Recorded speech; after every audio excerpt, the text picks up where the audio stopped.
CRP Cast. O CRP Cast é o boletim sonoro de informações do Conselho Regional de Psicologia do Rio Grande do Sul e é voltado a todas, todos e todes profissionais da psicologia. Trabalha para orientar e fiscalizar o exercício da profissão de psicologia, sempre de forma transparente e atenta às causas importantes do seu segmento e antenada a tudo o que acontece no âmbito social, dentro e fora do Rio Grande do Sul. O CRP Cast é uma iniciativa inédita no âmbito regional, dirigida a essa categoria que constrói diariamente a realidade da psicologia em nosso país. A cada episódio dessa série, iremos destacar notícias, dicas e entrevistas.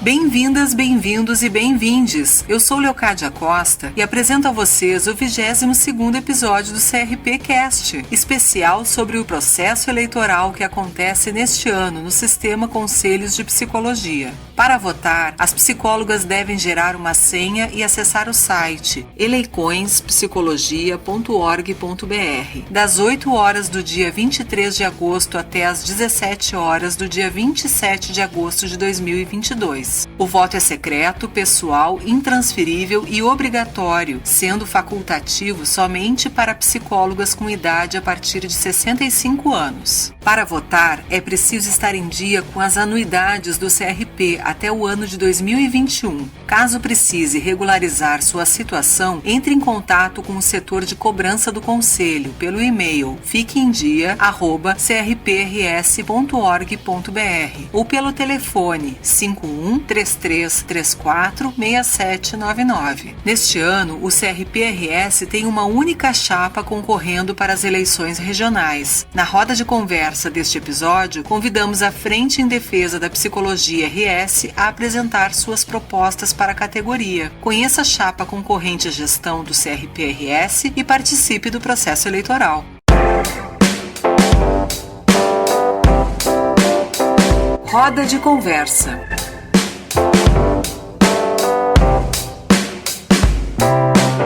A participação de todas as psicólogas nesse processo democrático é de suma importância para o futuro da psicologia. É o voto das psicólogas que definirá as responsáveis por conduzir as ações e políticas relacionadas à profissão nos próximos 3 anos, com base nas deliberações do 11º Congresso Nacional de Psicologia. Convidamos as psicólogas Eliana Sardi Bortolom, Thaís Mendes Farias e Daniela Menezes, integrantes da Frente em Defesa da Psicologia RS, a apresentar as propostas da chapa para a categoria. Para mediar esse bate-papo, contamos com a participação do presidente da Comissão Regional Eleitoral, o psicólogo Ricardo Cabral da Silva. Os temas aqui selecionados são considerados estratégicos, pois fundamentam os programas de gestão, as ações das comissões, núcleos e grupos de trabalho do Conselho. Olá, tudo bem? Eu sou Ricardo e estou como presidente da Comissão Eleitoral junto com as colegas Ana, Clair e Julice. Este ano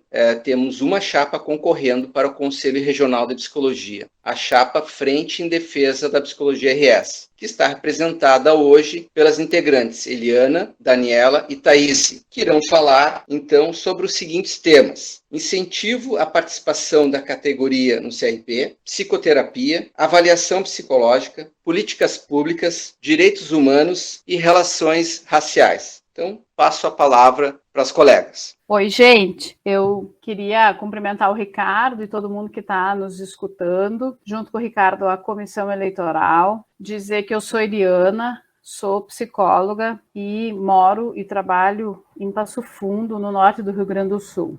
Fiquei com a tarefa, então, aqui de comentar um pouco o primeiro tema que o Ricardo nos traz, que é o tema da participação da categoria no Sistema Conselhos. Dizer que esse, para nós, da chapa, é um tema bastante caro, porque a gente está entendendo que uma das nossas prioridades é que a gente possa pensar a organização do Sistema Conselhos para oportunizar uma maior participação das colegas em todos os espaços de debate e de decisão. Eu tenho, na minha caminhada profissional, 20 anos de formada, e nesses 20 anos sempre acompanhei tanto o Conselho Regional quanto o Federal entendendo que esse é um compromisso e uma responsabilidade nosso, previsto inclusive no nosso Código de Ética, de que a gente deve estar por dentro e de acordo com as normas e resoluções do sistema conselhos. Mas fico pensando que mais do que isso, a gente poder participar é também uma oportunidade de a gente conhecer os colegas e estabelecer redes entre nós, né? Acho que a pandemia nos desafiou muito como profissionais, para que a gente pudesse repensar o nosso exercício profissional e também as nossas relações com os nossos colegas de trabalho. Em relação à psicologia, o sistema Conselhos é um sistema bastante organizado, que está aí com seus espaços de construção democrática e coletivas, mas que a gente precisa poder pensar, principalmente as questões da participação híbrida, das novas possibilidades, né? Esse próprio podcast aqui que o CRP vai construindo é uma nova alternativa de diálogo e de comunicação. Então, a gente está construindo e querendo discutir com todas as colegas que possibilidades são essas, de que forma que a gente pode avançar e de que forma que a gente pode melhorar a participação para que todas as psicólogas do Rio Grande do Sul se sintam contempladas e se sintam presentes aí no nosso conselho. Bom, eu sou Thaís Mendes Farias, um oi para todo mundo, sou psicóloga clínica, sou psicoterapeuta e pesquisadora em psicoterapia, no Laboratório de Estudos em Psicoterapia e Psicopatologia da Unicinos, o LAEPSI. Proponho essa discussão, né, sobre psicoterapia junto com as colegas e junto com a chapa, porque essa já é uma preocupação recorrente de discutir os limites e as práticas da psicoterapia pela categoria das psicólogas e psicólogos. A gente vê uma recorrente discussão se a psicoterapia deve ou não ser exclusiva, né, da categoria profissional dos psicólogos e psicólogas, e a proposta que nós temos é, afinal de contas, delimitar o que é psicoterapia e também entrarmos num diálogo com a formação de psicoterapeutas, né? A gente sabe que a psicoterapia é amparada por saberes clínicos, por teorias, por práticas baseadas em evidências, e hoje em dia nós temos aí uma discussão muito importante sobre, afinal, o que é psicoterapia. E nós, né, a proposta que nós temos seguir, né, discutindo esse tema para que nós possamos regulamentar cada vez mais a atuação da psicóloga e do psicólogo nesse tema. Sabemos que tem a Resolução 3 de 2022, que traz algumas normativas, que são já normativas recorrentes da psicoterapia. A única novidade é a emissão, né, do Código de Ética para os pacientes novos, por parte de psicólogos e psicólogas psicoterapeutas, mas a gente sabe que esse debate ele não é esgotado, ele está cada vez mais se ampliando na medida que temos hoje uma emergência da psicoterapia na modalidade online, o tema vem sendo discutido, vem sendo debatido, quais são as práticas, as boas práticas em psicoterapia, né, e a gente quer seguir, né, conversando com a categoria, principalmente no que diz respeito à formação do psicoterapeuta e da psicoterapeuta, que nós, né, entendemos que é muito importante para que a gente possa prestar um serviço de qualidade, para que a gente possa oferecer um cuidado adequado, amparado no saber psicológico enquanto ciência, em boas técnicas, em boas teorias, e para que a gente não torne a psicoterapia, como é tradicionalmente, uma prática muito solitária para as psicólogas e psicólogos, né? Para que a gente possa fazer essa discussão e, a partir dessa discussão, ir melhorando as nossas práticas, amplificando os nossos saberes, entrando em contato com a ciência. Então, né, a gente quer contar com a participação, né, da categoria e, sobretudo, também com a participação de pesquisadores da área para que possam participar conosco da gestão, nos orientando, nos ajudando na construção de cartilhas, de resoluções que possam orientar aos psicólogos e psicólogas, oferecer, né, o melhor da psicoterapia a todas, todos e todes. Então, convidamos, né, a essa reflexão, convidamos a participação, né, na frente em defesa da psicologia por uma psicoterapia amparada na ciência, em consonância com a ética da psicologia, que é uma ética emancipatória e humanizante, uma psicoterapia para todas, todos e todes, amparada nas habilidades multiculturais das psicoterapeutas e dos psicoterapeutas, amparada também na diversidade e na pluralidade. E é esse o convite que nós fazemos, para seguirmos discutindo, né, as nossas práticas e assim melhorarmos as nossas práticas, a fim de que possamos ser reconhecidos como uma categoria que, por excelência, né, oferece esse tipo de cuidado às pessoas. Então, sobre a psicoterapia, também é importante nós termos que, muito mais do que discutir normativamente se a psicoterapia deve ou não ser exclusiva do psicólogo, é necessário que nós nos atentemos a que psicoterapia nós estamos oferecendo, a qualidade dos serviços, né, de cuidado em psicoterapia, que é um cuidado específico, é um cuidado motivado, né, com vistas a promover saúde, a promover a emancipação dos indivíduos, e é também um cuidado amparado num saber científico, em boas teorias, né, que são reconhecidas pelos diversos experts da psicologia, né, então é um saber que é transmissível, é um saber que é técnico, claro, também tem, né, as questões da particularidade de cada um, mas é necessário que a gente siga discutindo o que é psicoterapia, discutindo as abordagens, discutindo os fatores comuns em psicoterapia, e discutindo as boas evidências científicas nas quais a psicologia se ampara para oferecer a psicoterapia. Muito mais que normatizar e dizer que a psicoterapia é exclusiva ou não da categoria dos psicólogos, nós precisamos qualificar os nossos serviços amparados em saberes científicos, amparados em boas teorias e, claro, né, oferecendo um cuidado e um acolhimento que é próprio, né, da escuta psicológica, que é próprio, né, da atuação das psicólogas e psicólogos. Olá, colegas. Eu sou Daniela, psicóloga, atuo em consultório, sou pesquisadora das corporalidades gordas e moro atualmente em Tramandaí, no litoral norte do nosso estado. Nós, da Frente em Defesa da Psicologia, compreendemos a importância da área da avaliação psicológica para a nossa sociedade e continuaremos trabalhando para ampliação e fortalecimento da Comissão de Avaliação Psicológica do CRP do Rio Grande do Sul. Desde que assumimos a gestão, a Frente reorganizou os grupos de trabalhos temáticos e que atualmente são compostos pelo GT do Trânsito, que foi reativado, o GT de Neuropsicologia e também transformou o GT de Avaliação de Porte de Armas em um núcleo permanente dentro da comissão. Todas essas conquistas, as ações que viemos fazendo, esses movimentos de reconhecimento da importância da avaliação psicológica foram feitos e permanecerão, né, sendo feitos de forma plural, tendo apoio de diversas universidades do estado, onde mestrandos e doutorandos, pesquisadores e pesquisadoras de diversas áreas afins da avaliação psicológica têm feito contribuições importantes.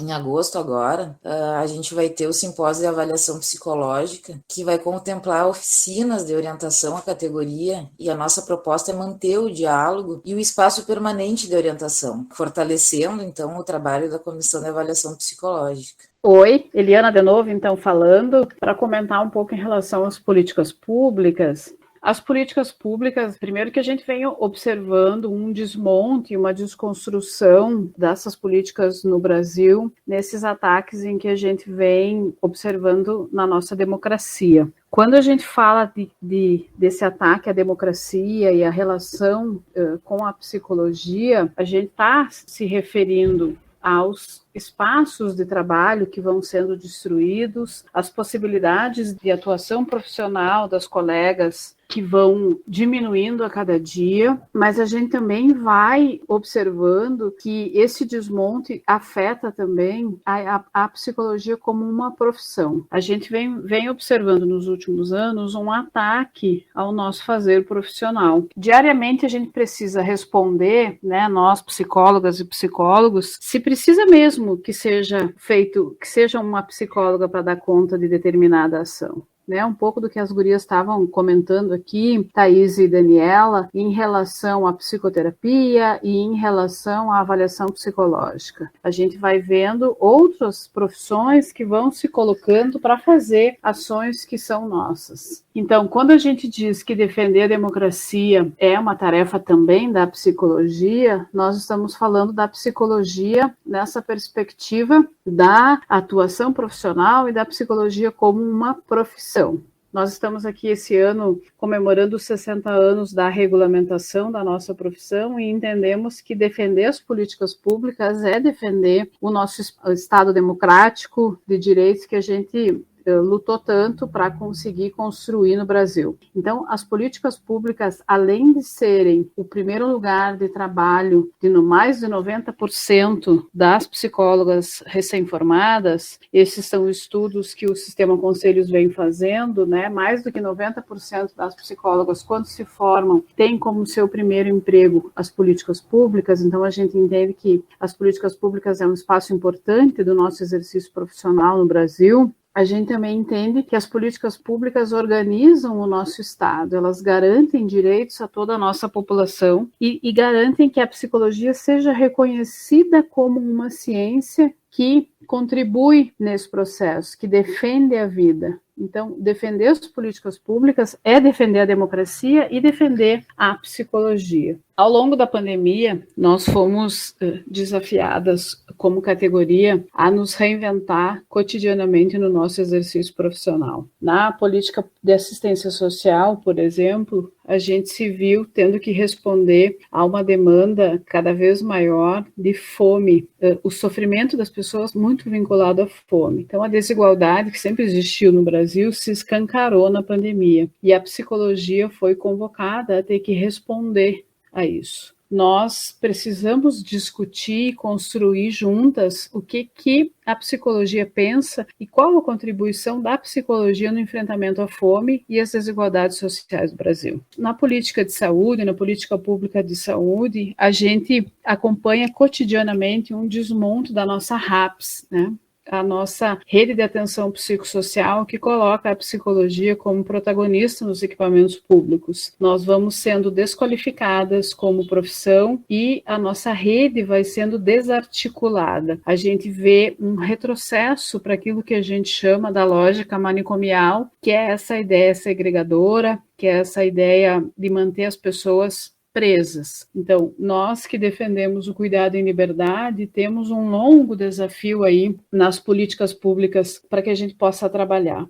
Então, nós temos muito trabalho pela frente nos próximos anos, nas próximas gestões do Sistema Conselhos, para que a gente possa retomar o nosso lugar nas políticas públicas, para que a gente possa manter a democracia brasileira e para que a gente possa cada vez mais aprofundar o nosso debate e repensar as nossas diretrizes éticas, técnicas e políticas de atuação profissional. Então, o nosso caminho é gigante, né? O nosso desafio também, mas à frente, em defesa da psicologia, está se colocando no nível regional e no nível nacional para poder fazer esse enfrentamento, entendendo que a psicologia precisa manter o seu lugar protagonista nessa história. Aqui é a Daniela novamente e eu vou falar um pouco sobre um dos nossos eixos estruturantes, que é os direitos humanos.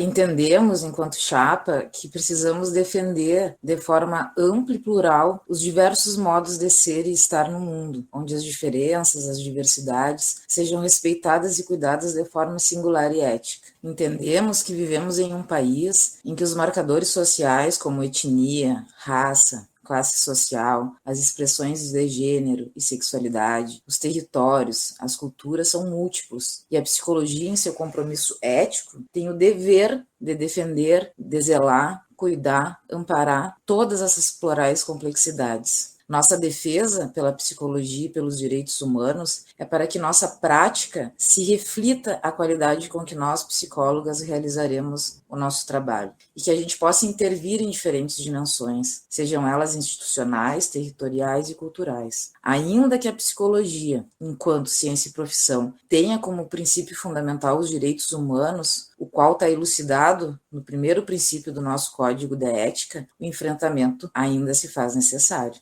Haja vista que nosso país carrega marcas da brutalidade da colonização, onde a escravização do povo negro e o extermínio dos povos indígenas constam em nossa história e ainda estão em curso e com outras roupagens, assim como movimentos retrógrados e contrários às dimensões dos direitos humanos são ainda a realidade. Ao olharmos para o que ainda lutamos, cito a luta contra o racismo, contra a homofobia, contra a gordofobia, misoginia, a luta antimanicomial, podemos ver que ainda a consolidação dos direitos humanos é frágil. As lutas que ainda lutamos são analisadores do tecido social, que denunciam um país ainda muito frágil em fazer valer os direitos humanos. É necessário que estejamos atentas, nos movimentando enquanto coletivo, nos unindo enquanto categoria, para que as mais diversas violências, apagamentos e marginalizações sejam enfrentadas. O fazer da psicologia está na trama do social, atravessa e é atravessado por ele. Logo, o que acontece na nossa sociedade também acontece na nossa profissão. E por isso entendemos que ter os direitos humanos como eixo estruturante é obrigatório e se legitima na ética da nossa profissão. E no entendimento de que nossa profissão é política, que se compõe também na esfera das políticas públicas de saúde, é necessário que estejamos atentas para a garantia desses direitos. A nossa proposição enquanto chapa do CRP é também dar continuidade ao trabalho da Frente em Defesa da Psicologia, onde nela temos a Comissão de Direitos Humanos. É promover discussões e reflexões críticas junto à categoria e também junto à sociedade, discutindo relações raciais, sistema prisional, gênero, sexualidade, violências de Estado e políticas de drogas. Fomentar política de ações afirmativas e de enfrentamento a todas as formas de racismo, sobretudo do racismo institucional e científico, dos espaços de formação e atuação de psicólogas, psicólogos e psicólogas. Enfrentar a legislação antidrogas, que ainda está focada em uma moral repressora e proibicionista. Lutar pela redução de danos como paradigma ético-político e como política de saúde mental nacional para o cuidado das pessoas que fazem uso da droga. Manter acesa a luta antimanicomial dentro dos princípios da reforma psiquiátrica que zelam e garantem atenção psicossocial e cuidado em liberdade. Também temos o compromisso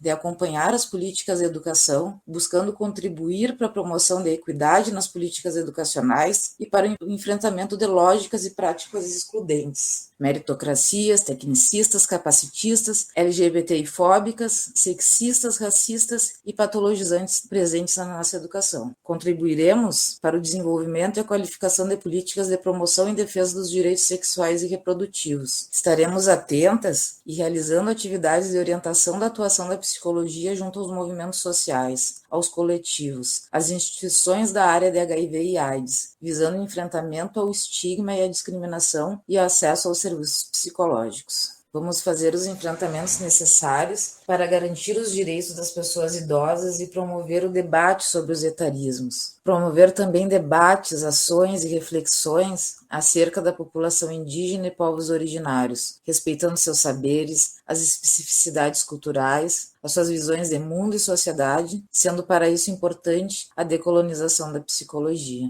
Todas essas proposições de debate, de reflexões e de enfrentamentos são movimentos necessários que a chapa se propõe, se disponibiliza e tem como sustentáculo da sua proposta para que os direitos humanos sejam uma realidade. Bom, então vamos discutir, né, um dos eixos que estruturam as nossas propostas, né, na Frente de Defesa da Psicologia, que são as relações raciais. Porque temos, né, as relações raciais como eixo estruturante e não discutimos, de repente, essa questão espraiada por outros eixos. Porque é necessário compreender que a raça é estruturante das diversas opressões na sociedade brasileira. Então, ela é o alicerce para outras formas de marginalização e estigma das pessoas, causando sofrimento e adoecimento. As teorias decoloniais, as teorias críticas da raça, nos trazem, então, a raça como alicerce, né, de outras formas de sofrimento e pensando as interseccionalidades que vão, né, se misturar com a raça,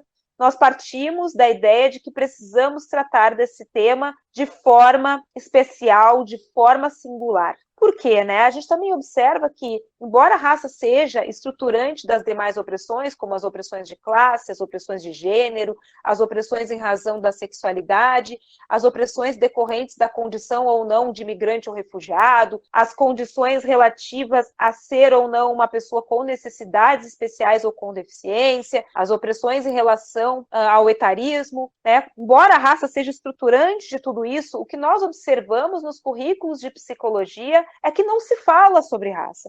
As pessoas saem das faculdades, dos cursos de psicologia, em geral, despreparadas para lidar, né, com essa estrutura das outras formas de sofrimento. Né? É muito. Agora até se tem se discutido um pouco mais as questões raciais nas universidades. Entretanto, isso é algo incipiente, é algo desse momento, né? E ainda não temos isso como algo consolidado, que diz respeito à produção de conhecimento dentro da psicologia, à visão de humano dentro da psicologia, aos valores da psicologia. Então, é necessário, nesse momento, que nós possamos dar uma evidência para esse tema, né, para que nós, né, a gente já tentou discutir raça, espraiado por outros eixos, e a gente percebeu o seguinte, essa discussão acaba sendo sufocada, né, ela acaba sendo não tratada como deveria, e isso é uma das facetas do racismo estrutural institucional, a gente dizer que vai discutir raça misturado com outros temas,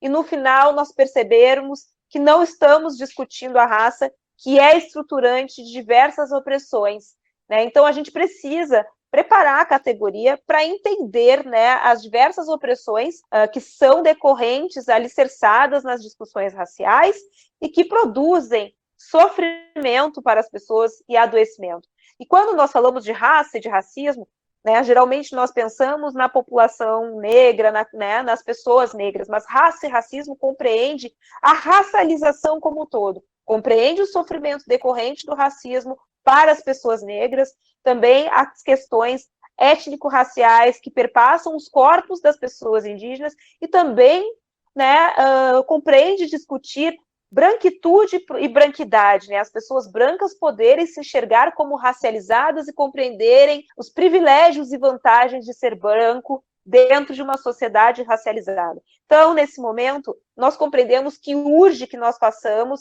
essa discussão, não de forma espraiada, visto que já é demonstrado que isso não dá certo. Vamos, então, né, lançar luz, né, a essas discussões, tratando das questões raciais da forma mais ampla possível, compreendendo o racismo, mas também compreendendo a racialização dos indivíduos e as estruturas que vão determinar para alguns vantagens e desvantagens a depender do grupo racial em que se encontram. E a partir da discussão racial, então, compreendemos as interseccionalidades com outras formas de opressão, de exploração e que, claro, de adoecimento e de sofrimento. Então, a gente vê, né, que a raça precisa ser compreendida, sobretudo num momento onde a gente percebe um processo necropolítico, né? Um processo de Estado que determina para as pessoas, em função da raça, quem vai viver e quem vai morrer, fenecer numa sociedade racializada. Então, né, propomos isso e seguimos nessa discussão, inclusive discutindo isso com os cursos de formação, né, trazendo diversas pessoas para poder nos elucidar mais sobre esse tema, e a raça está realmente, né, em todas as discussões da psicologia, mas é necessário, nesse momento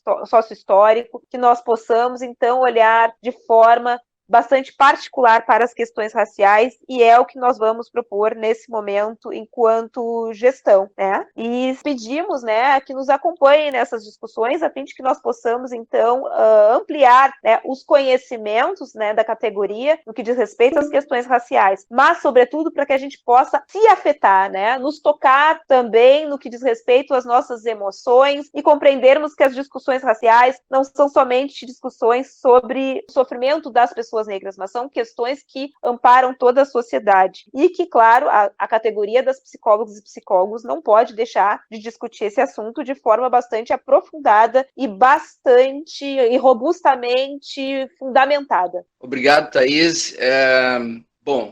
Quero agradecer, então, estar aqui com vocês e a participação das colegas Eliana, Daniela e Thaís, né, da chapa Frente em Defesa da Psicologia RS, que fizeram uma ótima apresentação, resumindo, né, esses temas que demandam a atenção da nossa categoria. Eu quero lembrar que a votação acontece às 8 horas do dia 23 de agosto, às 17 horas do dia 27 de agosto deste ano. Eu convoco, então, a todos os colegas a votarem neste período eleitoral. Mais informações em relação ao processo, né, e às eleições, acessem eleiçõespsicologia.org.br. Obrigado.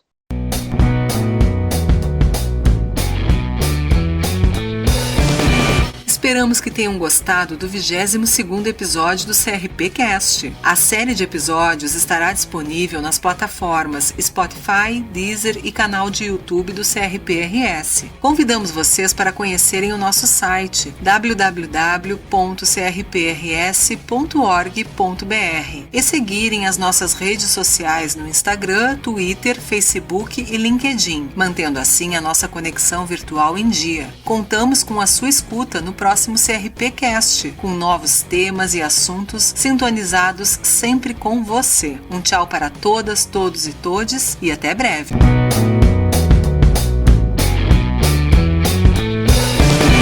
Esse foi o CRPcast, uma iniciativa pioneira criada pelo Conselho Regional de Psicologia do Rio Grande do Sul, voltada a todas, todos e todes os profissionais da psicologia. O podcast tem a produção da Mirai e a participação de convidados comprometidos com a coletividade, propondo ações para consolidar o acesso à psicologia na sociedade brasileira.